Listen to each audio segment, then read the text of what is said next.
Hello बच्चों, तो next हमारा टॉपिक है इफ़ेक्ट्स ऑफ हाइड्रोजन बॉन्डिंग। ठीक है, effect of hydrogen bonding. First है फिजिकल स्टेट। फिजिकल स्टेट, तो जैसे हम एग्जांपल लेते हैं। फिजिकल स्टेट मतलब कोई मॉलिक्यूल सॉलिड फॉर्म में है या लिक्विड फॉर्म में है या गैसेस फॉर्म में है।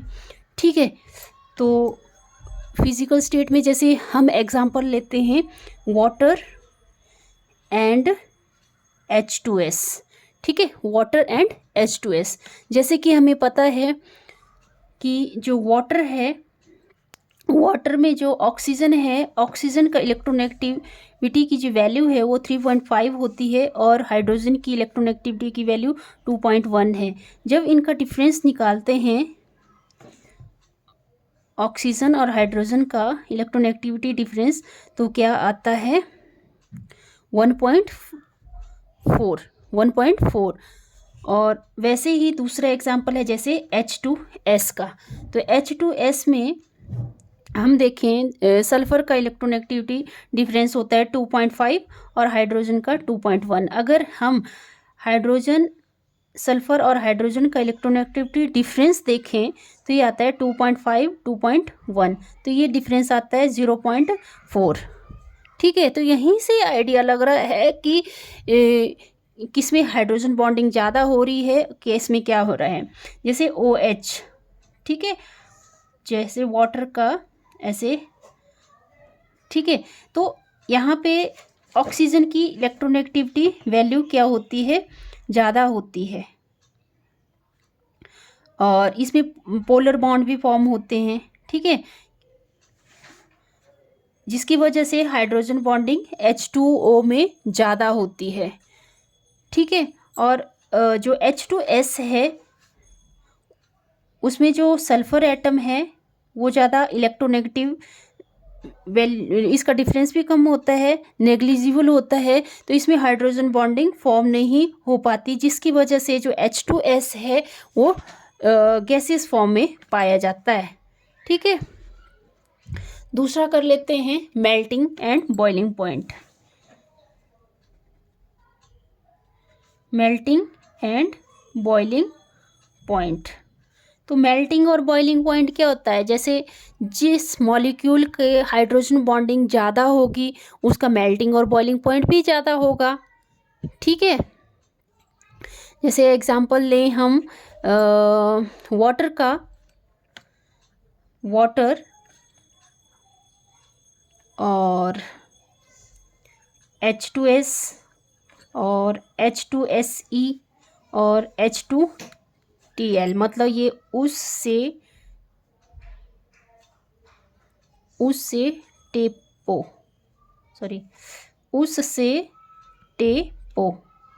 ये तो आपने पढ़ा ही है ग्रुप 16 के जो एलिमेंट हैं, तो उसमें ये क्या बनाया मैंने, हाइड्राइड बनाया।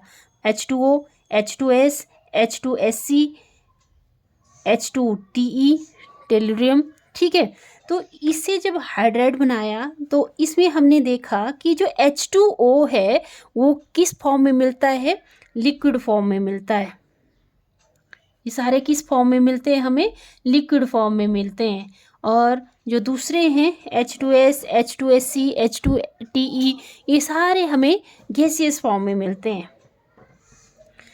और क्योंकि ये जो वाटर मॉलिक्यूल है इसमें हाइड्रोजन बॉन्डिंग इन्वॉल्व होती है, जिसकी वजह से क्या होता है, ये इसका जो मेल्टिंग और बॉइलिंग पॉइंट है वो ज़्यादा होता है।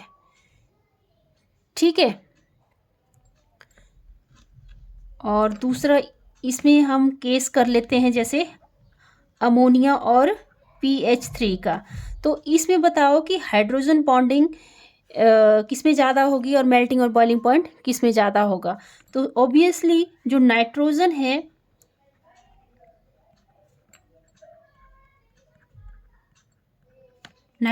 है, वो ज़्यादा मोस्ट इलेक्ट्रोनेगेटिव एटम है एज कंपेयर टू हाइड्रोजन। तो यहाँ पे उसकी वजह से पोलर बॉन्ड फॉर्म हो जाएंगे, यहाँ पे स्लाइटली पॉजिटिव, यहाँ पे स्लाइटली नेगेटिव। मतलब ये क्या करेंगे, नाइट्रोजन एटम अपनी तरफ अट्रैक्ट करेगा शेयर पेयर्ड इलेक्ट्रॉन को। यहाँ पे स्लाइटली पॉजिटिव और यहाँ पे स्लाइटली नेगेटिव। तो यहाँ पे जो इलेक्ट्रोस्टैटिक फोर्स होगी नाइट्रोजन और हाइड्रोजन के बीच में, जिसकी वजह से क्या बन रहा है, हाइड्रोजन बॉन्डिंग फॉर्म हो रही है, उसकी वजह से हाइड्रोजन बॉन्डिंग फॉर्म हो रही है। तो इसका मतलब जो अमोनिया है, अमोनिया का मेल्टिंग और बॉइलिंग पॉइंट ज़्यादा होगा इसके कंपैरिजन में। ठीक है, फिर इसी में हम नेक्स्ट केस कर लेते हैं, जैसे इथेनॉल और ईथर। इथेनॉल इथाइल अल्कोहल जिसको बोलते हैं, OH और ROR ईथर। तो देखो यहाँ से क्लियर हो रहा है कि इसमें क्या होगी, हाइड्रोजन बॉन्डिंग होगी। ठीक है, हाइड्रोजन बॉन्डिंग इन्वॉल्व, और इसमें कोई हाइड्रोजन बॉन्डिंग नहीं हो रही है। तो इसकी वजह से जो इथाइल अल्कोहल है वो क्या होगा, उसकी मेल्टिंग और बॉइलिंग पॉइंट ज़्यादा होगा एज कंपेयर टू ईथर। ठीक है, नेक्स्ट पॉइंट है सॉल्युबिलिटी। सॉल्युबिलिटी, जैसे सॉल्युबिलिटी होता क्या है, जैसे हम कोई यहाँ पे ग्लास ले लेते हैं, ग्लास में लिक्विड डालते हैं। लिक्विड क्या है, लिक्विड क्या है, सॉल्वेंट। और यहाँ पे मान लो मैं शुगर डाल लेती हूँ, शुगर क्या है, सॉल्यूट। ठीक है, अब जब हम सॉल्यूशन बनाएंगे वाटर और शुगर का, ठीक है, तो मैं क्या करूँगी, इसमें क्योंकि शुगर क्या है, स्मॉल अमाउंट में है और जो सॉल्वेंट है वो लार्ज अमाउंट में होता है। ठीक है, तो उससे क्या बनता है, सॉल्यूशन बनता है। अब मैं इसमें और शुगर डालूंगी और शुगर डालूंगी जब तक ये जो लिक्विड है ये डिसॉल्व करना बंद नहीं कर देता। जब ये लिक्विड अपने अंदर शुगर को डिसॉल्व करना बंद कर देगा तो इसका मतलब ये इस जो ये जो सॉल्यूशन है वो उसकी सॉल्युबिलिटी होगी वो। ठीक है, तो हम देखते हैं जैसे अल्कोहल और वाटर का केस। जैसे अल्कोहल का स्ट्रक्चर बनता है ऐसे ROH, और यहाँ पे तो यहाँ पे क्या फॉर्म हो रहा है, हाइड्रोजन बॉन्ड फॉर्म हो रहा है, हाइड्रोजन बॉन्डिंग हो रही है यहाँ पे, जिसकी वजह से क्या होगा, जो अल्कोहल है, अल्कोहल वाटर में सॉल्युबल होगा। ठीक है, अल्कोहल क्या है, वाटर में सॉल्युबल होगा। वैसे ही अगर हम दूसरा केस देखें अमोनिया और वाटर का, तो वो भी क्योंकि हाइड्रोजन बॉन्डिंग इन्वॉल्व हो रही है उसमें, तो वो क्या है, सॉल्युबल है वाटर में। फोर्थ केस है वोलेटाइलिटी। कितना वोलेटाइल है नेचर में।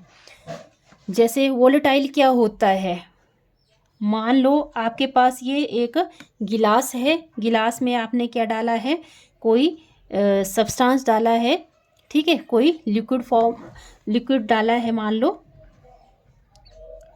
अब ये आपने ऐसे ही रूम टेम्परेचर पे ऐसे छोड़ दिया मान लो। ठीक है, तो अगर ये रूम टेम्परेचर पे लिक्विड से क्या बन जाता है, गैसियस फॉर्म में चला जाता है विदाउट एनी एक्सटर्नल एजेंट, मतलब इसको हीट नहीं करेंगे हम। ठीक है, विदाउट हीटिंग ये लिक्विड से गैसियस फॉर्म में चला जाता है। ठीक है, तो इसका मतलब ये क्या है, ज़्यादा वोलेटाइल है। तो क्या है, इसमें वोलेटाइल नेचर होगा। तो हम इसमें एग्जांपल देख लेते हैं, जैसे PH3ASH3 SbH3 और NH3। तो इसमें भी वही केस चलेगा क्योंकि इसमें हाइड्रोजन बॉन्डिंग अमोनिया के केस में ज़्यादा होती है। तो अमोनिया के केस में ज़्यादा होती है, तो सबसे ज़्यादा हाइड्रोजन बॉन्डिंग इसमें होगी। तो इसका जो इसका जो वोलेटाइल नेचर है वो कम होगा, मतलब इसका सबसे कम होगा, फिर इससे कम इसका, इससे कम इसका, मतलब ये डिक्रीजिंग ऑर्डर में लिखा मैंने। ठीक है, ओके, आई होप आपको वीडियो अच्छा लगा होगा। अगर अच्छा लगा तो प्लीज़ वीडियो को लाइक करें, शेयर करें, सब्सक्राइब करें चैनल को।